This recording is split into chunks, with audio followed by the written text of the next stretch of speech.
The heavy steel gates slammed shut behind Special Agent Jonah Matthews, sealing him inside the walls of the maximum security federal prison in Central California.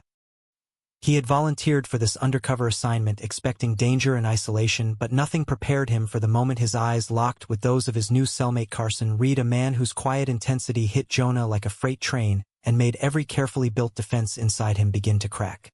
Jonah kept his expression neutral as the guard shoved him into the small concrete cell and slammed the door.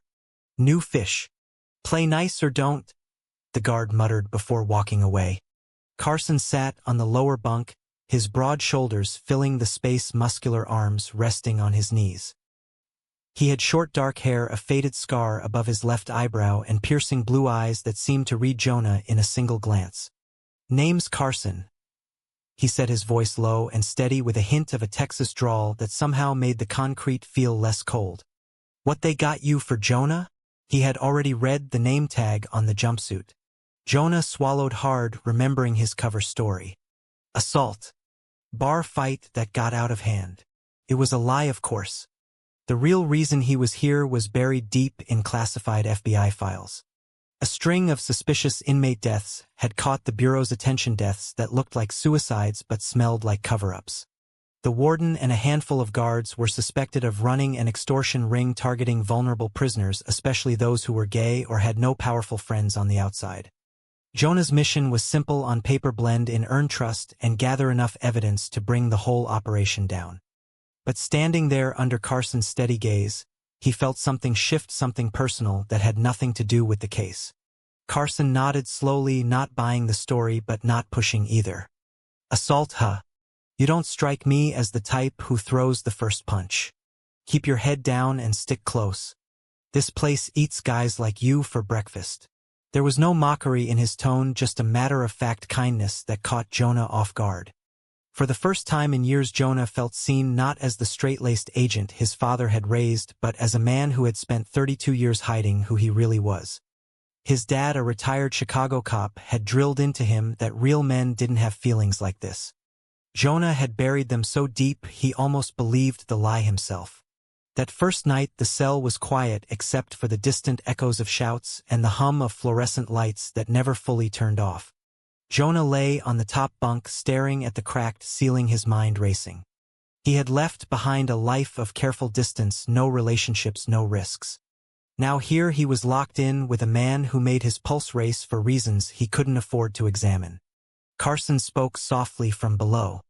"First night's always the worst. You got family waiting on the outside." Jonah hesitated, then answered truthfully for the first time that day. "Just my dad. He thinks I'm on a long assignment overseas." The half-truth burned in his throat. Carson chuckled softly. "Family can be a double-edged sword. Mine wrote me off years ago when I got framed for something I didn't do. Been fighting to clear my name ever since." The words hung in the air, and Jonah felt an unexpected pull to know more. As the hours passed, they talked in low voices about small things: prison food, the yard schedule, the way the guards watched everyone. Jonah found himself laughing at Carson's dry humor, and for a brief moment the mission faded into the background. When morning lockdown lifted and they stepped into the bright California sun of the prison yard, Jonah realized with a jolt that he was already in deeper than he had planned. Carson walked beside him shoulder to shoulder like a silent promise of protection, and Jonah wondered how long he could keep pretending this was just another job. The days that followed blurred into a routine of count times, meals, and wary glances. Jonah kept his ears open, listening for any whisper about the warden's special protection fees, or the inmates who had suddenly hung themselves after refusing to pay. He noticed how certain men avoided eye contact with the guards, and how one quiet young inmate named Miguel seemed terrified every time a particular sergeant passed by. Carson noticed Jonah noticing. "You're not here for assault, are you?" he asked one afternoon while they sat on a concrete bench during yard time. Jonah froze, but Carson just smiled faintly. "Relax. I won't ask twice. Just know that if you need someone to watch your back, I've got you." The offer was simple, but it landed like a lifeline. Jonah nodded, grateful and terrified at the same time. He had come here to expose a system, but the real danger was the way Carson's steady presence was beginning to chip away at the walls Jonah had built around his heart. By the end of the first week, Jonah had learned enough to confirm the FBI's suspicions. A guard had quietly demanded extra commissary from a new arrival in exchange for safety, and when the man refused, his cell was tossed, and he ended up in the infirmary with self-inflicted injuries. Jonah filed the details away in his mind, knowing he needed more proof before he could signal his handler. But every night when the lights dimmed and Carson's breathing slowed on the bunk below, Jonah found his thoughts drifting not to the case but to the man who had offered friendship without asking for anything in return. For the first time in his life, Jonah allowed himself to wonder what it would feel like to stop hiding. The thought both thrilled and terrified him, because in this place one wrong move could cost him everything, including the fragile connection that was already starting to feel like home. Weeks turned into a rhythm Jonah never expected to find comfort in. Mornings began with the clang of cell doors opening and the shuffle of orange jumpsuits heading to breakfast. Carson had taken it upon himself to show Jonah the unwritten rules, who to avoid in the yard, which guards turned a blind eye to small trades, and how to keep your head down during count. Their conversations grew longer, deeper. Over lukewarm coffee in the mess hall, Carson talked about the life he had lost, a small auto shop in Texas, a sister who still wrote letters, and the wrongful conviction that had stolen 5 years of his freedom. They needed a fall guy for a robbery gone bad, he said one evening, his voice tight with old anger. I was in the wrong place at the wrong time. Been fighting the appeal ever since. Jonah listened, feeling the weight of his own deception pressing heavier each day. He wanted to tell Carson the truth, but the mission came first, or so he kept telling himself. One afternoon during yard time, a fight broke out near the basketball court. 2 inmates started shoving, and the guards were slow to intervene. Jonah stepped forward, instinctively trying to de-escalate, when one of the men swung at him. Before the fist connected, Carson was there, pulling Jonah back and placing himself between them with calm authority. Not today, fellas, he said, his tone leaving no room for argument. The fighters backed off, muttering.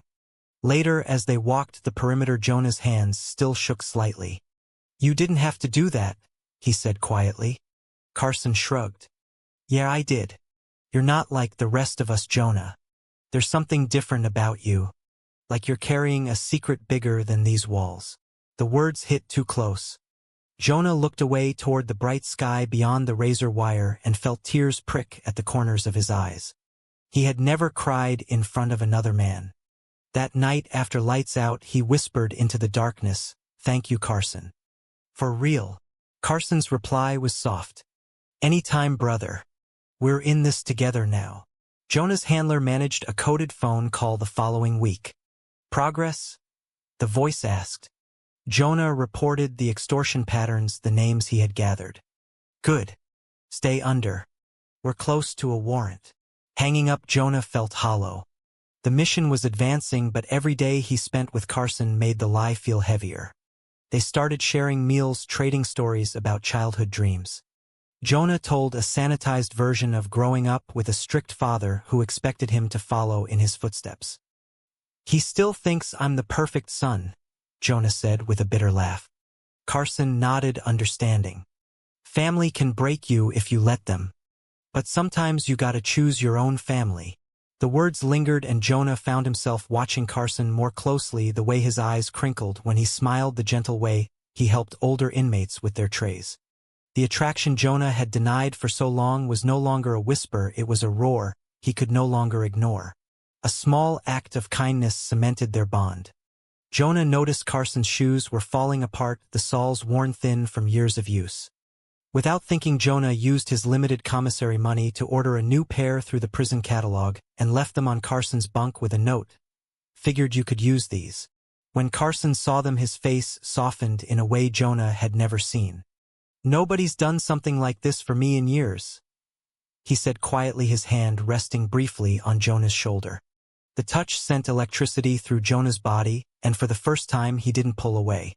They sat side by side on the bunk, talking late into the night about everything and nothing. Carson shared his fear that he would die in here without clearing his name. Jonah almost confessed everything right then, but the fear of losing this fragile trust stopped him. Instead he said, "You won't. I believe in you, Carson." The sincerity in his voice surprised even him. As the weeks passed, Jonah gathered more evidence. He overheard a guard bragging about extra payments from inmates who wanted to avoid certain cell assignments. He saw Miguel, the young inmate from before, being pulled aside and threatened. Jonah documented it all in his mind, knowing he was getting close to the warden's direct involvement. But the personal cost was rising. His father left a voicemail during one aloud call. "Son, when are you coming home? This long assignment is worrying your mother." Jonah's heart twisted. He wanted to tell his dad the truth about everything, the mission, his feelings, but the words stuck in his throat. That night Carson noticed his silence. "Rough call?" he asked. Jonah nodded and for the first time opened up a little. "My dad wouldn't understand the man I really am." Carson didn't press, but his presence beside Jonah on the bunk felt like the safest place in the world. In that moment Jonah realized he was falling and there was no turning back. The first crack in Jonah's cover appeared during a routine search. Guards tossed their cell looking for contraband, and one of them found a small notebook Jonah had hidden with coded notes about the extortion ring. Carson stepped in smoothly, claiming it was his journal of appeal letters. The guard bought it, but the close call left Jonah shaken. Later Carson confronted him in the yard under the bright sun. "You're not who you say you are you?" His voice was calm, but his eyes searched Jonah's face. Jonah's heart pounded. He couldn't lie anymore, not to this man. "I'm here for a reason, Carson. I can't tell you everything yet, but I swear I'm not here to hurt anyone, especially not you." Carson studied him for a long moment, then nodded. "I trust you, Jonah. Just don't make me regret it." The forgiveness in his voice nearly broke Jonah. They walked the track in silence, but the bond between them felt stronger than ever. Jonah's handler pushed for faster progress. "We need names, dates, hard proof." Jonah risked a second coded call and passed along what he had. But the stress was wearing on him. He started having nightmares about his father discovering the truth about his sexuality and disowning him. One night he woke gasping, and Carson was there sitting on the edge of the top bunk, his hand resting lightly on Jonah's arm. "Hey, it's okay. You're safe." They talked until dawn, Jonah sharing fragments of his childhood, the pressure to be straight, the fear of disappointing the only family he had. Carson listened without judgment. "You deserve to live as your true self, Jonah. Prison or not." The words planted a seed of hope Jonah had never allowed himself to feel. Meanwhile, the corruption deepened. Jonah witnessed a guard accepting a bribe from a terrified inmate in exchange for moving him out of a dangerous cell. Later, that same inmate was found beaten, and the official report called it a fight. Jonah knew it was retaliation. He confided the details to Carson, who revealed something shocking. "I have proof, Jonah. Letters from the warden himself threatening me if I didn't stay quiet about what I saw 3 years ago. They framed me to shut me up." Carson had hidden copies in the prison library sewn into the lining of an old book. The evidence could bring down the entire operation. Jonah's mind raced. This was the break he needed, but involving Carson meant risking the man he was falling in love with. "We can do this together," Jonah said, his voice steady for the first time. Carson smiled faintly. "Together, then." Family pressure mounted when Jonah's father called again. "Son, the Bureau won't tell me where you are. Are you in trouble?" Jonah lied through his teeth and hung up, feeling the weight of years of secrecy crushing him. That evening Carson found him sitting alone in the corner of the cell. Without a word, he sat beside him, their shoulders touching. "You don't have to carry it alone anymore," Carson whispered. Jonah turned to him, eyes meeting, and for a heartbeat the world narrowed to just the two of them. No words were needed.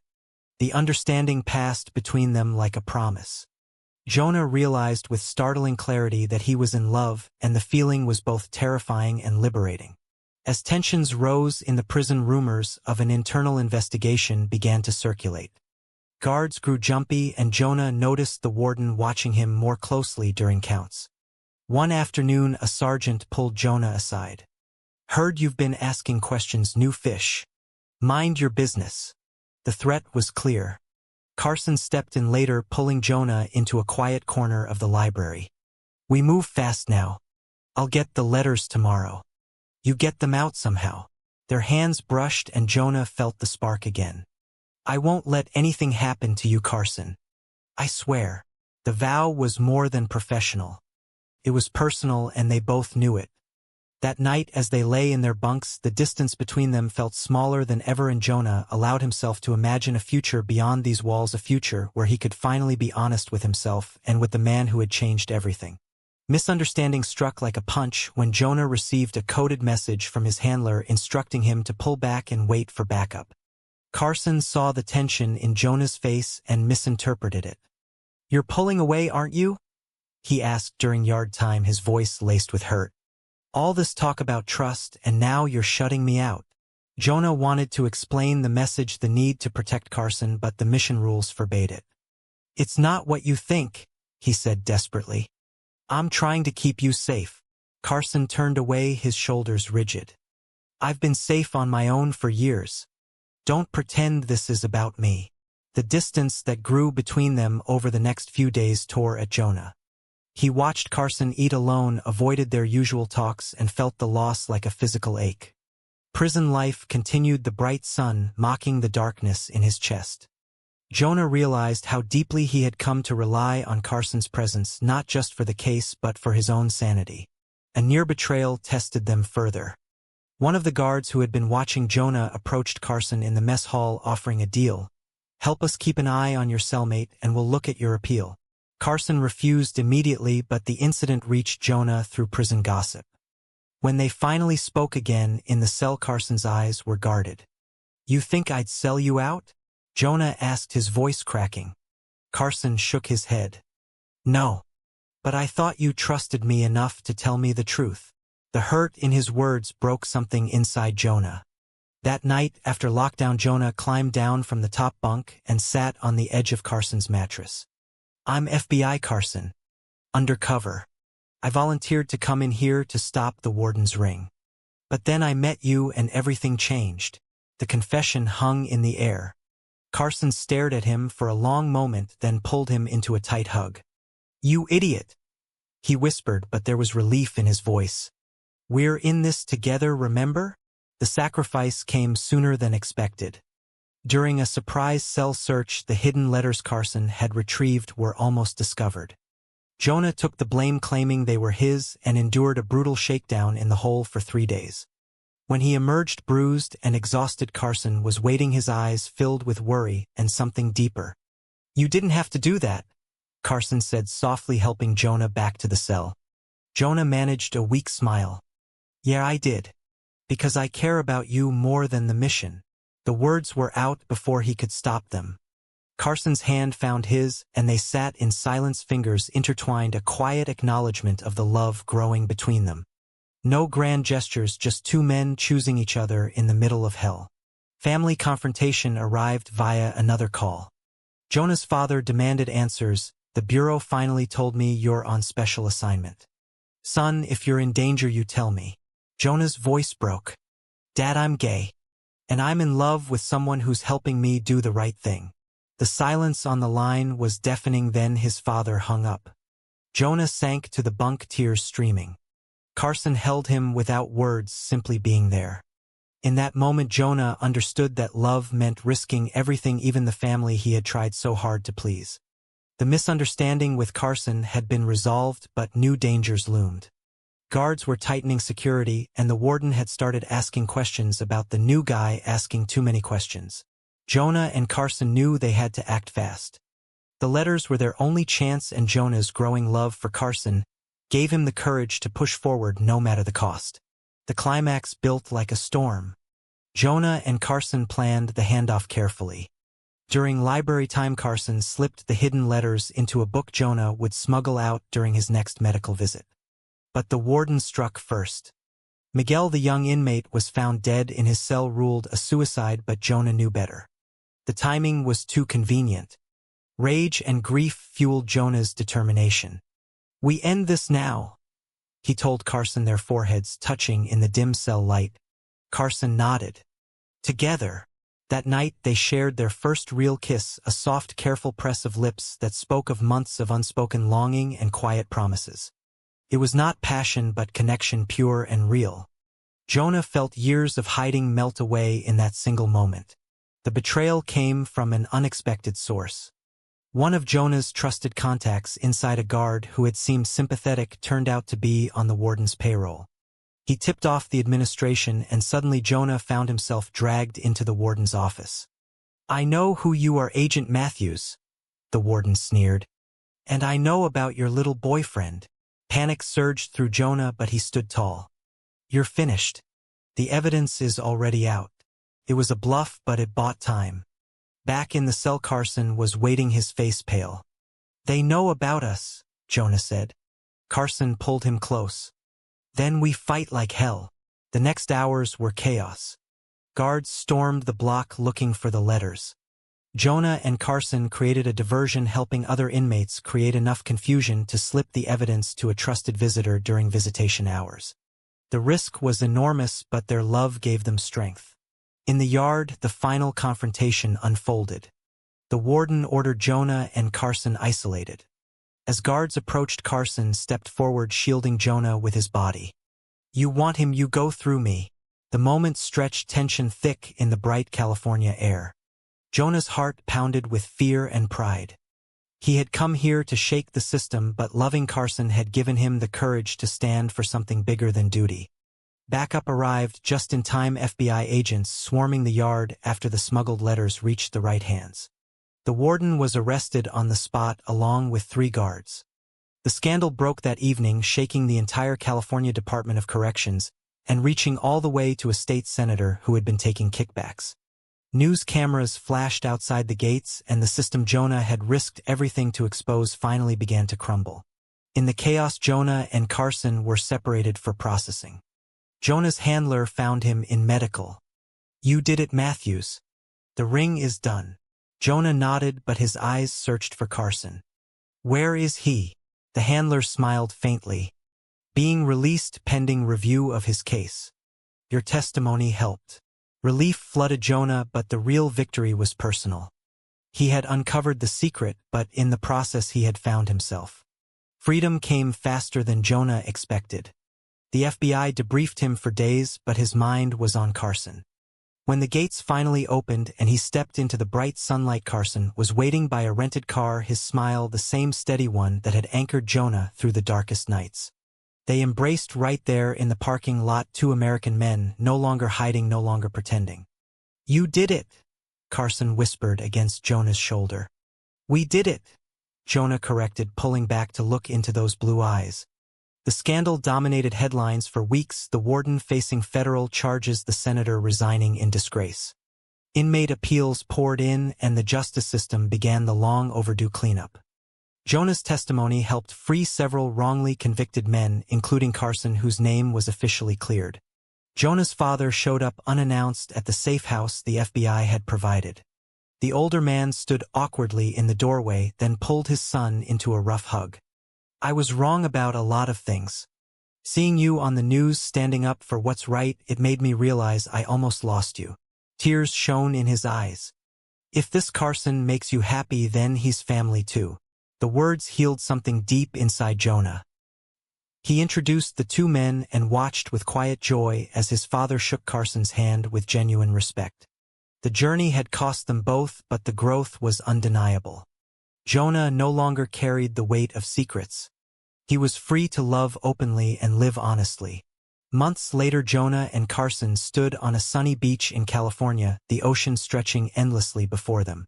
They had built a quiet life together, Jonah consulting for the FBI on corruption cases, Carson reopening his auto shop with help from new friends. Their love had not been easy, but it had forged them into stronger men. Jonah looked at Carson, the man who had walked beside him through prison walls and system-shaking revelations, and felt profound gratitude. The emotional journey from fear to acceptance, from hiding to embracing who he truly was, had been worth every sacrifice. Friendship, family, and love had intertwined in ways neither had imagined possible. The world was still imperfect, but they had proven that one man's courage and one man's heart could indeed change everything. True or false? Can love between 2 men truly dismantle systemic corruption and personal fears?